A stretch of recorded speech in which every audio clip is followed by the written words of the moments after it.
Hello, excuse me. Hello.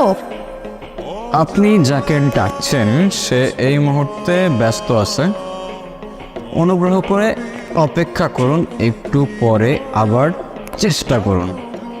মানে? Last one. Yes. Excuse me. কি? Actually আমরা আজকে সকালে সব ফ্রেন্ডরা মিলে কক্সে আসি। দেন বাস থেকে নামার পর আমি একটু ওয়াশরুমে যাই, আমার ফ্রেন্ডরা আমাকে রেখে সব চলে যায়। এখন এখানে তো আমি কোনো মানুষও দেখতেছি না, প্লাস কোনো গাড়ি, তার উপর কোনো নেটওয়ার্কও নাই। আমি ওদের সাথে কোনোভাবেই কন্ট্যাক্ট করতে পারতেছি না। এখন আমি তো এখানে একদম হারিয়ে গেছি। ইস, কি লাক আপনার। মানে? মানে আমি গত 5 বছর ধরে হারানোর ট্রাই করতেছি, যেখানে চোখ যাচ্ছে সেখানে চলে যাচ্ছি, কিন্তু হারাইতে পারতেছি না। আর আপনি না চাইতেও পেয়ে গেলেন। কি বলতেছে এগুলা? আমি সিরিয়াস, তাহলে আমাকে একটু হেল্প করুন। আর আমার আজকে আবার ঢাকায় ব্যাক করতে হবে। একদিনের জন্য ট্যুরে আসছেন? What a sad life. হ্যাঁ, আমার স্যাড লাইফ। আপনার কোনো সমস্যা? না, আমার আবার কিসের সমস্যা? Now can you please help me? Yeah sure, tell me how can I help. আমরা সব ফ্রেন্ডরা মিলে ইনানি বিচে যাওয়ার কথা। আমি শিওর আমার ফ্রেন্ডরা ওই বিচের আশেপাশেই আছে। এখন আমার সেখানে আপনাকে নিয়ে যেতে হবে। জি। আর সেটা আমি কেন করব? আপনার যত টাকা লাগে আমি আপনাকে দিব। ও কাম অন। আপনার কি মনে হয় এই পৃথিবীতে সব কিছু টাকা দিয়ে হয়ে যায়? মানে? মানে কিছু না। আচ্ছা চলুন, আমি নিয়ে যাচ্ছি, আমার কিচ্ছু লাগবে না। ওকে। আচ্ছা, আপনি কোথায় যাচ্ছিলেন? কোথাও না, আবার অনেক জায়গায়। মানে? এই তো সময় যেদিকে যাচ্ছে আমিও সাথে সাথে চলে যাচ্ছি। বাই দ্য ওয়ে, আমি স্টপ।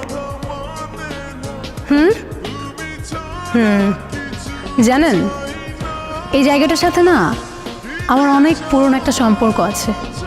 যেমন?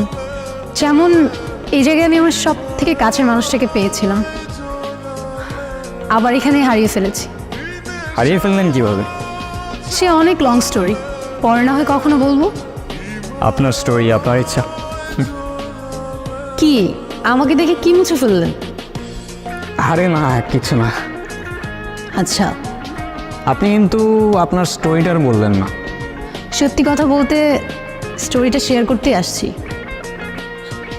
সময়টা ছিল তখন, হ্যাঁ, আমি ক্লাস 8-9-এ পড়ি। বাবার বদলি হয়ে যায়, আমি এখানে চলে আসি, এখানে স্কুলে ভর্তি হই। প্রতিদিন স্কুলে যাওয়ার সময় ওই ছেলেটা একটা করে চিঠি রেখে যেত। প্রথম কয়েকদিন তো আমি কখনোই চিঠি নিতাম না, কিন্তু একদিন চিঠি না নিয়ে আর পারলাম না। এত সুন্দর করে কথাগুলো লিখতো।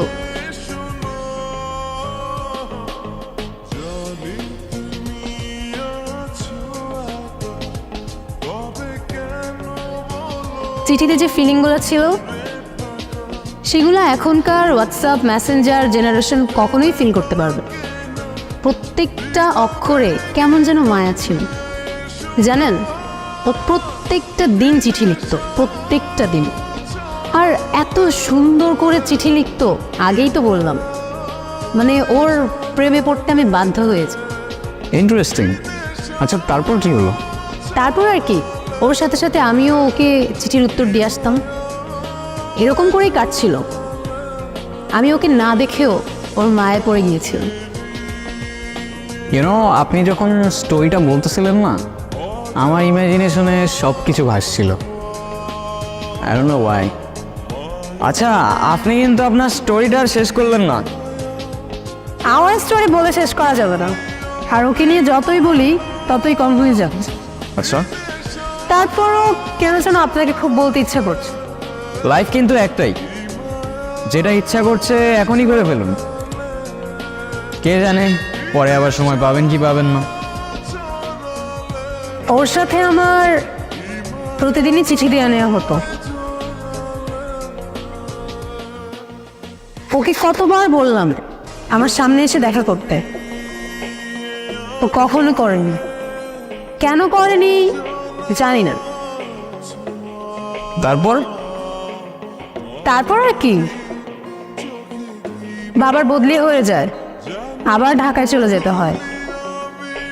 তখন তো আর ফেসবুক হোয়াটসঅ্যাপ কিছুই ছিল না, তাই ওর সাথে আমার কমিউনিকেশন রাখাটা পসিবল ছিল না।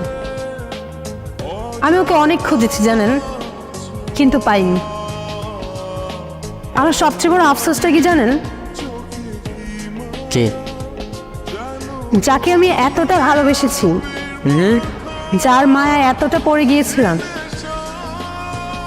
তাকে আমি কখনো দেখিনি।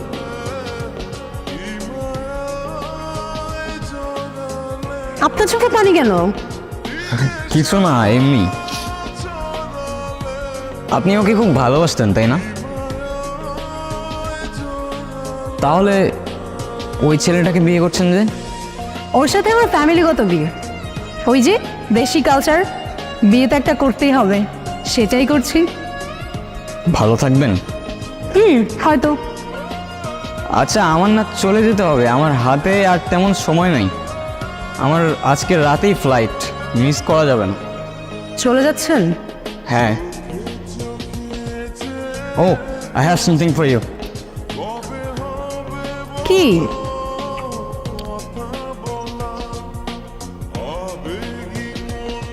This is for you. আমার জন্য? আমার জন্য হয় কিভাবে? আপনার সাথে তো আমার আজই পরিচয়। এটা কিনলেন কখন? আপনি মজা করছেন তাই না? সময় হলে ঠিক বুঝতে পারবেন।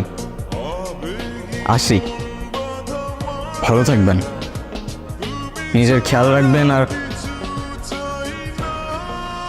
ভাগ্যে থাকলে আবার দেখা হবে।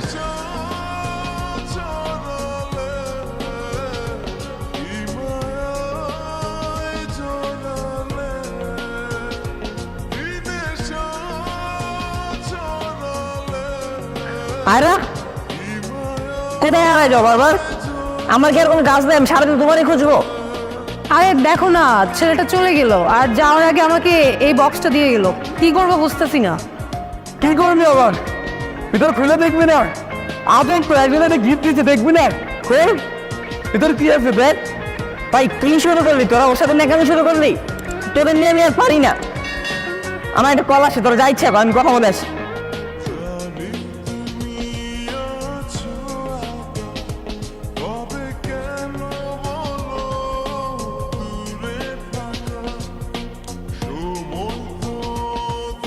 নীরব? এটা নীরব ছিল? এটা নীরব ছিল? আমাকে শুধু নীরবই আরো বলে ডাকতো। আমি কত খুঁজছি তোমাকে, কতবার খুঁজছি।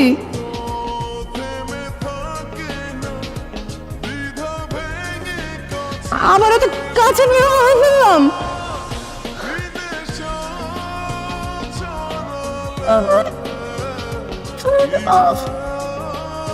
আরও আমি ছোটবেলা থেকেই খুব ইন্ট্রোভার্টেড ছিলাম, কারোর সাথে কথা বলতে পারতাম না, আর সেখানে আমি তোমায় ভালোবাসতাম। কীভাবে তোমার সামনে গিয়ে দাঁড়াতাম আমি বুঝতাম না, কিন্তু আমি সেদিন এসেছিলাম। আমি এসেছিলাম, তোমার চিঠিটা পড়ে সেখানেই দাঁড়িয়েছিলাম। প্রতিদিন আগের মতোই চিঠি দিতাম, দাঁড়িয়ে থাকতাম তোমার অপেক্ষায়, কিন্তু তুমি আর আসনি, কখনো আসনি। কয়েকদিন আগেই তোমার খোঁজ পেলাম, শুনলাম তোমার বিয়ে হয়ে যাচ্ছে। তোমাকে শেষবারের মতো দেখার লোভটা আর সামলাতে পারলাম না। জানো, তোমাকে এত কাছে পাওয়ার পর তোমার থেকে দূরে যেতে প্রচণ্ড কষ্ট হচ্ছে। আফসোস করে কি হবে বলো? ভাগ্যের লিখন কে খণ্ডাতে পারে? হয়তোবা পারে, জানি না। ভালো থেকো, আর ভালোবাসা নিও আরো। নিজের খেয়াল রেখো। আর হ্যাঁ, এটাই হয়তো আমার তোমায় দেওয়া শেষ উড়ো চিঠি।